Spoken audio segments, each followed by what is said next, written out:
clouds have been threatening now for a couple of hours, but I'm still out here.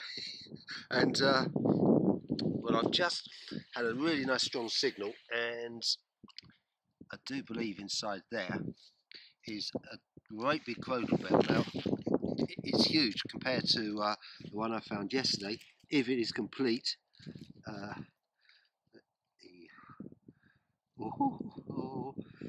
Yeah, it's complete. I won't say they're as rare as rocking horse teeth, because I've had about, I think this is my fifth.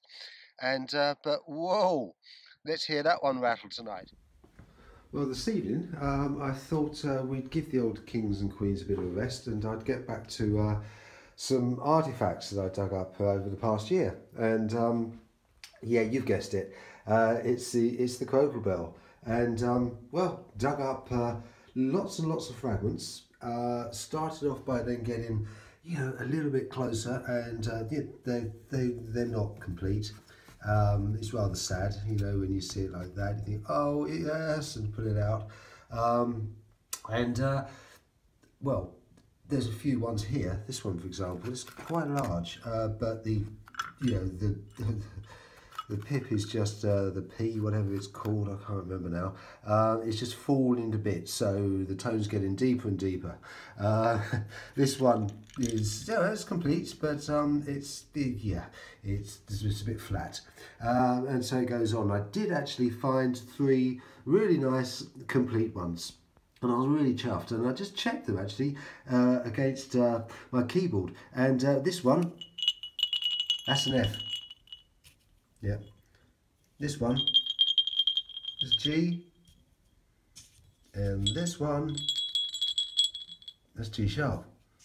You're hardly going to get a sonata out of it, but well, you know, I haven't heard that for hundreds of years, since it was hanging around the neck of, well, they were used for cattle, and harnesses. People used them as fashion accessories from the 14th century. Yeah, before the 14th century, it would have been sort of jesters and jugglers and acrobats and stuff.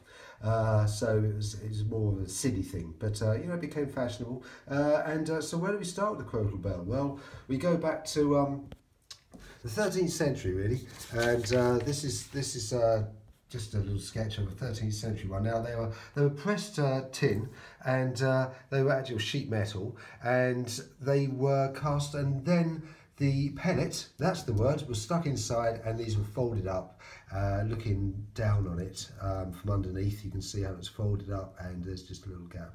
Not enough for the pellet to fall out.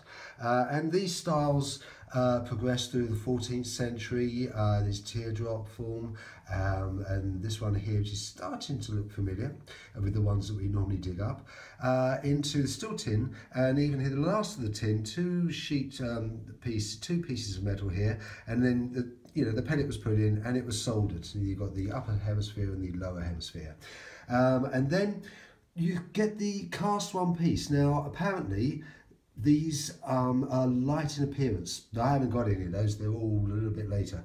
And maybe that's because that they added lead to the mixture of copper and tin, and made it a little bit more well, softer and easier to crush these back up when the said pellet was stuck in there. So then we come to the 15th century. Now, it's cast, it's 2-piece, it's going to be bronze. I still don't think I've got any in my little collection there. Maybe I have. And then it's still soldered. So, you know, that's from 15th century. And then late 15th to the mid 17th, yes, you've got the 1-piece. It's ingenious. These holes on the top here, not to emit sound, but that's where the actual pellet was put into the inner sand cast, and then these holes here were to get that into position, and there you are. That was absolutely ingenious. It was all cast with the pellet inside.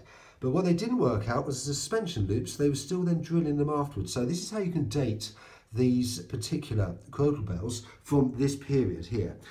So it's up to about 1650, and then suddenly, voila, somebody works out how to actually cast a hole in the suspension loop. They actually look earlier, but they're not. They are so 1650 on. Now, decoration. A lot of them are plain, and some of them aren't. And you can see that one of the popular patterns is this sunburst. It can be on the top and the bottom, as you can see here. This one here, that's the old fish scale, and that's really nice. Not many of those, and you can see foundry marks as well, sometimes stamped in the bottom.